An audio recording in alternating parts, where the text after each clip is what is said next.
Assalamualaikum warahmatullahi wabarakatuh. Kami dari kelompok 5 akan presentasikan tentang hasil kerja kelompok kami. Untuk anggota kelompok kami, pertama ada saya, Farul Firmansyah, dengan 3 digit NPM terakhir yaitu 99. Dengan saya Muhammad Sabil Nurul Haq dengan NPM 101. Dan saya Muhammad Syawki Shahab dengan NPM 107. Dan saya Julio Jaya Prayoga dengan NPM 12.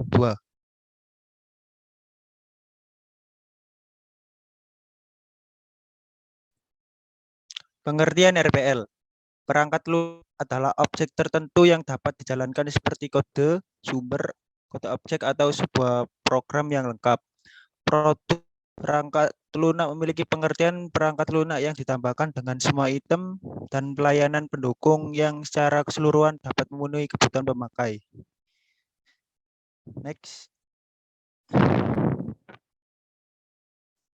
Produk perangkat lunak memiliki banyak bagian yang meliputi manual, referensi, tutorial, instruksi instalasi, dan data sampel, pelayanan pendidikan, pelayanan pendukung teknis, dan sebagainya. Semua yang dihasilkan oleh proyek perangkat lunak adalah produk kerja atau work product. Next. Pada intinya, perangkat lunak adalah sekumpulan sejumlah perintah atau instruksi yang dieksekusi dan dijalankan oleh komputer dalam menjalankan perintah pengguna di dalamnya terdapat susunan logika dan data yang diolah agar dapat dipahami oleh mesin komputer. Next. Peran RPL.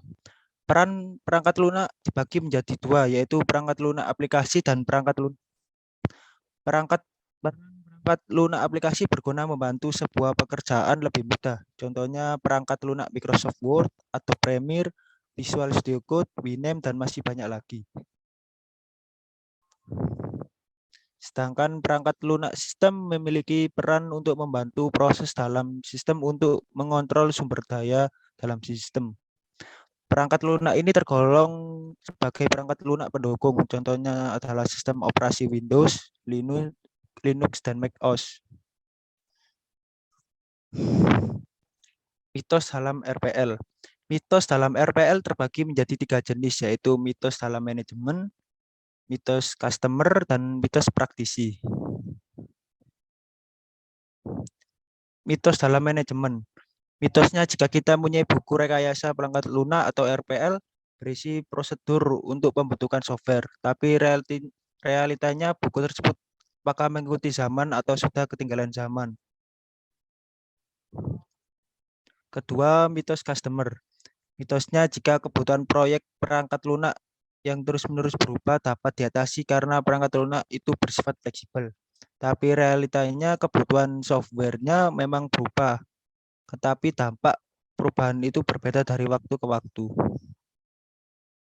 Next. Mitos praktisi. Mitosnya tidak ada metode untuk analisis, desain, dan testing suatu pekerjaan. Cukup ke depan terminal dan coding. Tapi realitanya metode untuk analisis dan desain testing merupakan hal yang penting dalam rekayasa perangkat lunak. Baik, selanjutnya akan dilanjutkan oleh Mas Syawki. What is a good software?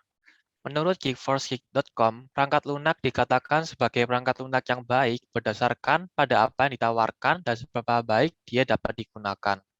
Nah, faktor-faktor yang menentukan dibagi menjadi 3 kategori, yaitu pertama ada kategori operasional. Dalam operasional ini ada dalam anggaran, jadi anggaran apa saja yang digunakan, kemudian ada dari kegunaannya, ada efisiensi, ketepatan, keteguhan, dan keamanan.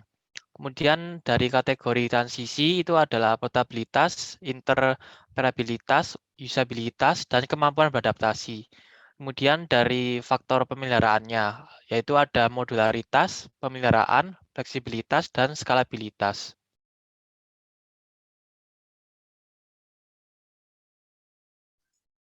Oke, kemudian model waterfall. Nah, model waterfall merupakan salah satu jenis metode dalam proses pengembangan aplikasi yang termasuk ke dalam SDLC Software atau Software Development Life Cycle. Nah, metode ini memiliki fase yang berurutan dan sistematis. Nah, hal ini yang membuat namanya disebut sebagai model waterfall, karena menggunakan konsep air terjun yang mana setiap tahapannya dilakukan secara berurutan. Nah, tahapan-tahapan dari metode ini antara lain seperti analisis, desain, coding, pengujian, dan pemeliharaan. Nah, itu ada juga di dalam gambarnya. Itu ada gambarnya. Dan next. Kemudian ada tahapan yang pertama, analisis kebutuhan sistem. Jadi, semua kemungkinan persyaratan sistem yang akan dikembangkan ditangkap dalam fase ini dan didokumentasikan untuk dimasukkan ke dalam kebutuhan sistem. Nah, persyaratan ini dapat diperoleh dari diskusi, survei, wawancara, dan semacamnya. Next. Kemudian pembuatan desain. Pada tahapan ini, kebutuhan yang telah didokumentasi tadi dalam fase sebelumnya akan dipelajari dalam fase ini dan dipersiapkan desain sistemnya. Jadi pembuatan desain dapat membantu dalam mendefinisikan arsitektur sistem secara keseluruhan. Next. Kemudian implementasi atau coding. Pada tahap ini merupakan tahap pemrograman atau penulisan sebuah kode program. Pembentukan perangkat lunak nantinya dibagi menjadi beberapa sub-sub kecil yang akan digabung pada tahap selanjutnya. Next. Kemudian pada tahap pengujian atau testing. Semua unit yang dikembangkan dalam tahap sebelumnya nantinya akan diintegrasikan ke dalam sistem setelah pengujian masing-masing unit selesai dilakukan. Kemudian setelah diintegrasi, nantinya seluruh sistem akan diuji lagi untuk setiap kasus permasalahan, guna untuk mencari kegagalan. Next. Dan pada tahap pemeliharaan. Pada tahap terakhir ini, perangkat lunak yang sudah dapat dijalankan oleh pengguna perlu dilakukan pemeliharaan untuk mengatasi kesalahan dan bug terbaru yang belum terdeteksi pada tahap-tahap sebelumnya. Next. Ya, ini akan dijelaskan oleh teman saya. Untuk kelebihan metode waterfall terdapat 4, ada 4 yang nantinya kita akan breakdown satu persatu. Next.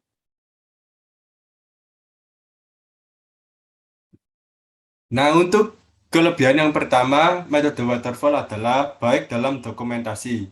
Dengan menggunakan model waterfall, setiap proses dan penjelasan laporan akan tercatat dan diakses oleh pengembang yang lainnya, sehingga dokumentasi dari model waterfall sangat baik untuk mendapatkan informasi terkini.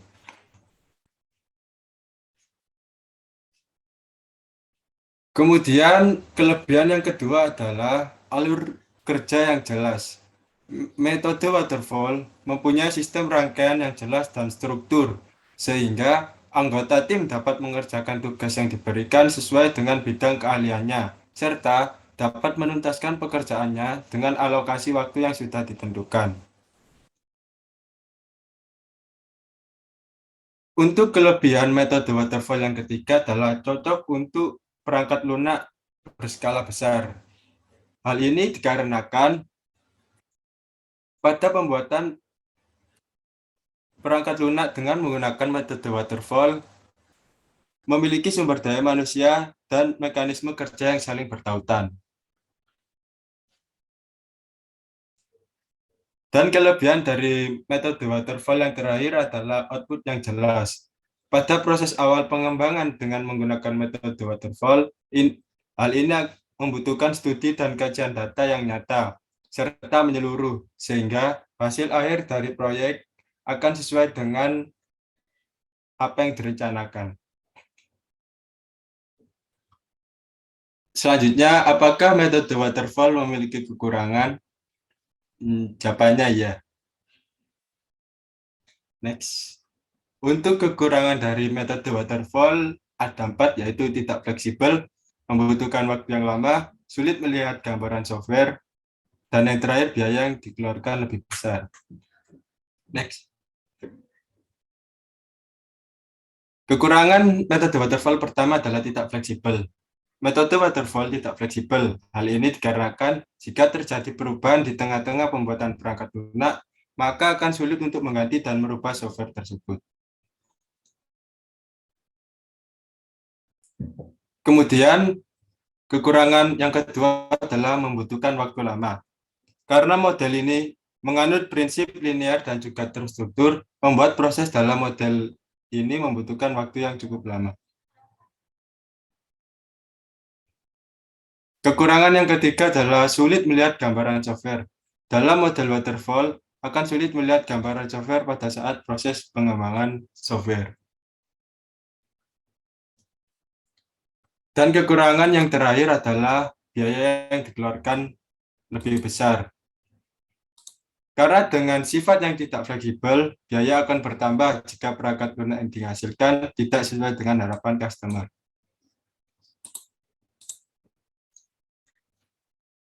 Baik, selanjutnya saya akan menerangkan perkembangan model waterfall hingga kini.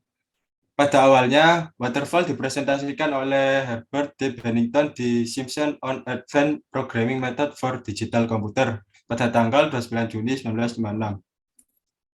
Kemudian, pada tahun 1983 diterbitkan kembali makalah tersebut.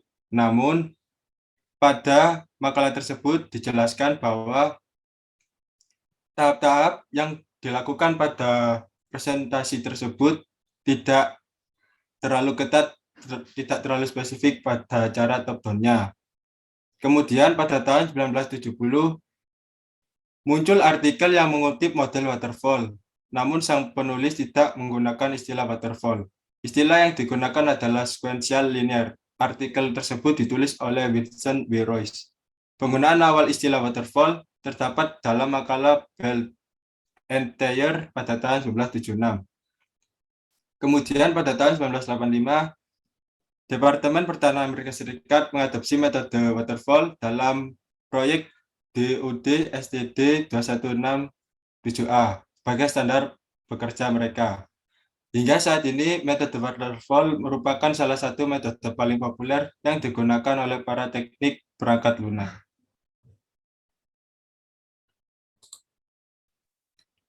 Selanjutnya, perbedaan produk dan proses akan dijelaskan oleh teman saya, Zoki. Perbedaan produk dan proses. Nah, berdasarkan situs geek4geeks.com, perbedaan produk dan proses adalah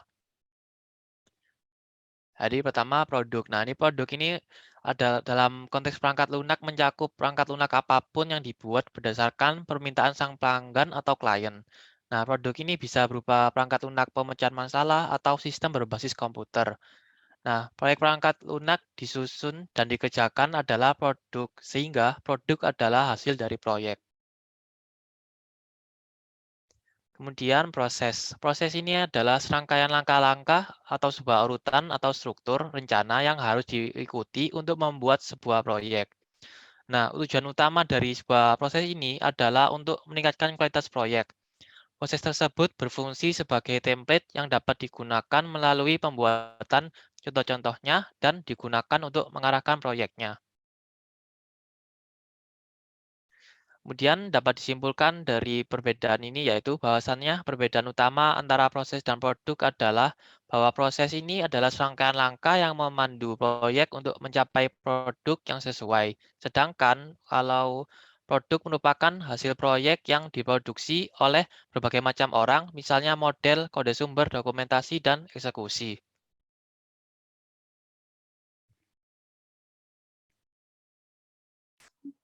Oke, kemudian aktivitas fundamental dari proses perangkat lunak. Proses pengembangan sebuah perangkat lunak merupakan suatu fundamental yang sering diterapkan pada saat pengembangan sebuah produk perangkat lunak. Hal ini dimaksudkan agar proses dari pengembangan sebuah perangkat lunak tersebut dapat berjalan dengan lancar, mudah, dan terstruktur. Kemudian metode ini memiliki beberapa tahapan fundamental, antara lain, next. Ya, menurut Reni Setiawan dalam website Decoding, aktivitas fundamental memiliki 5 tipe dasar, yaitu yang pertama yaitu analisis dan definisi kebutuhan. Kemudian yang kedua perancangan sistem dan perangkat lunak. Yang ketiga implementasi dan pengujian unit. Kemudian yang keempat integrasi dan pengujian sistem operasi dan pemeliharaan.